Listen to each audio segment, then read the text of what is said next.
Hey guys, it's Roscoe on Space Coach. I thought I'd take some time to talk about strong female characters in science fiction and some fantasy examples as well, because obviously currently a lot of people think that the female characters in Star Wars are not well written and they're not strong female characters that they're Mary Sues.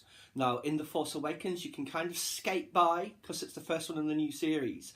But obviously with The Last Jedi, there were lots of issues with the writing of the female characters. Obviously, Rey not having any training worth talking of, excuse me, and everything just comes so easy like that. And bear in mind that those two films take place over the course of, about a week. It's not strong female character writing, unfortunately. I would say compare it to other things like, say, Battlestar Galactica.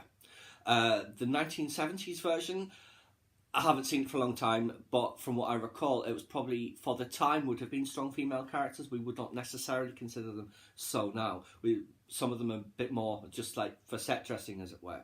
Consider the reboot of Battlestar Galactica and tell me any one of the women characters in there that was not a strong female character. President Roslin, Mary McDonnell, awesome actress. Her arc over the whole thing was absolutely fascinating. Also, Boomer and Starbuck. When people first found out that those roles were getting gender swapped, there was uproar. But think of those characters now, and they are incredible. Starbuck is brilliant. I absolutely love it. I know there's that really weird ending, like, what was that all about? But her character was great. And all the women in Galactica, like, obviously Boomer and all of the other Sharons as well that that actress played, all very different, all strong female characters in their own right.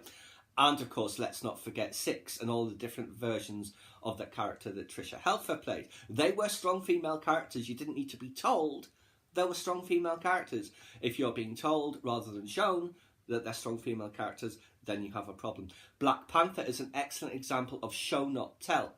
You know they're all strong female characters. You just get that sense from seeing them, how they carry themselves, their interactions, the fact that they're not saying that they're a strong female character. Yes, indeed. Like I said, show not tell is the best way forward for those. Another interesting example for strong female characters is Alien and that franchise. What is very interesting about that Alien film is that the Ripley character, when they're writing the script, was written without gender. It wasn't written as a man or a woman. And that gives them, obviously, the most... the widest possibilities when they're doing their castings. But that's how that character was written, and it became a strong character because it's a strong character, not a strong male or female character. It's the character, you know, the writing of the character that determined how strong that character was. And we've seen, obviously, in the later Aliens films, the ones starring Sigourney Weaver, that Ripley is that strong character. She doesn't take nonsense from anyone. Now, on the fantasy side, let's say Lord of the Rings. That original trilogy, no, there are no strong female characters in it. There are no female characters in it, really, from what I can recall of the book, because again, that's been a long time since I read that the whole way through. And obviously in the Lord of the Rings trilogy, there is the Arwen character. She's a decent enough character. The problem is she doesn't really have that much to do, but I did like her character. Obviously in the Hobbit trilogy, there's Evangeline Lilly from Lost and so many other things, who is, I think, a strong character, but the problem is she is not an original character in that story. She's an invented one. And so it's like, I don't know. She felt a bit crowbarred in there. But yes, that's some of them. Let's look at, say, Star Trek, the original iterations, the original series, and also the Next Generation, and all of them. I know the original series, strong female characters for the time. I'm thinking particularly of Uhura in this instance. By our standards, no, it's just window dressing. But she stayed with that production because Martin Luther King told her that it's important to see representation, and she was representing African Americans in this perfect future where everyone is equal. The Next Generation, strong female characters. Obviously, we have Star Trek Voyager, Deep Space Nine, Enterprise. They're all strong female characters. Star Trek Discovery, I mean, I am a Star Wars fan, not a Star Trek fan, but I really like Star Trek. But even as a Star Wars fan and a casual Star Trek fan, I can see the problems in Star Trek Discovery for the true fans. In the same way that while I liked The Last Jedi, I could see all of its flaws. And the same with Force Awakens as well. In Star Trek Discovery, it's like, I mean, I like the Michael Burnham character, but it's like, where did she come from? She never existed. She's just been crowbarred into Spock and Sarek's life to add some backstory.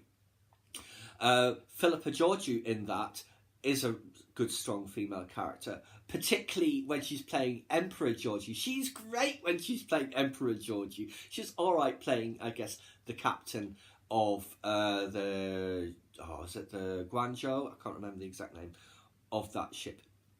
So yes, strong female characters versus strong female versus what you're told are strong female characters, like, say, in the Ghostbusters reboot. It did not work. There weren't strong female characters. They were just gender-swapped roles, and that film didn't really bring anything new to that franchise. The writing wasn't very good. The jokes kind of fell flat. I mean, all those actresses are very talented, but just because you've got a bunch of talent and you put it together does not necessarily make a great film or strong characters. As that, it should be strong characters you're thinking about rather than are those characters male or female. Because I recall Kathleen Kennedy saying that Rian Johnson really knew how to write strong female characters. I would have to disagree. I don't think the ones he wrote were strong characters at all. I think, to be honest, they were kind of misused. Leia was completely misused. Everyone in that film was misused, apart from maybe Kylo. He's the only one who gets a decent character arc. But obviously, we still, increasingly so, we have this Rey problem where she hasn't suffered, she hasn't lost a limb. So what has she learned? Oh, that she can do anything. You know, you need to be trained and you need to go through a cycle of suffering and loss and to be defeated before you can grow and become the character that defeats the bad guys, as we've seen with Luke Skywalker, how he grows over the original trilogy, from whiny farm boy to man willing to lay down his life to save his friends in the rebellion on the in the Emperor's throne room.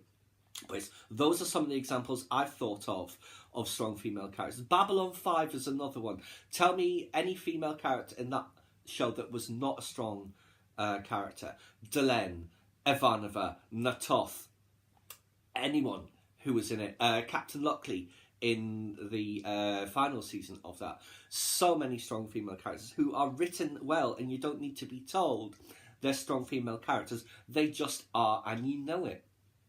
That's the problem Star Wars hasn't quite managed to work out yet, in the way that, say, Black Panther did, and all the other examples that I've given. I know the Marvel MCU has had its own issues, particularly with, like, say, Black Widow and Scarlet Witch, but hopefully they will address those, because generally speaking, all of those characters are strong, and the women in the Galaxy, the Guardians of the Galaxy films as well, I do quite enjoy.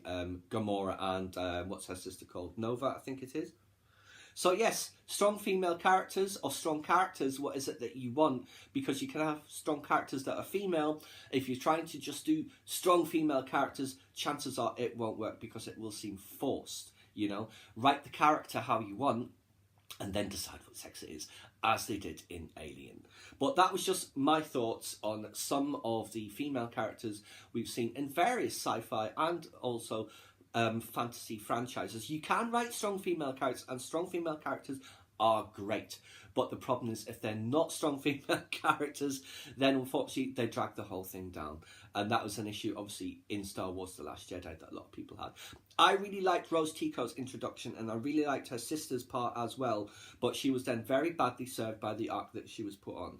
Great introduction. She did seem a strong female character, but obviously, well, Canto Bight and the space horses and all of that, and like, what is it she says at the end? That's how we win, not by fighting what we hate, but by saving what we love. It wasn't earned. You know, a lot of things in that film were not earned. Luke's death was not earned. Leia's powers were not earned. But that's a little bit off topic for this video. But yes, that's just my thoughts on what makes strong female characters. It's the writing. It's always the writing. So that, like I said, that's my thoughts. If you can think of any other good examples, because I've probably forgotten loads, do let me know. But that is how I think you should write strong female characters, and those are the examples that I've given. So let me know what you think. Please subscribe to my channel if you enjoyed this content. Leave me a comment or suggestion for upcoming topic you'd like to see discussed, or like the video.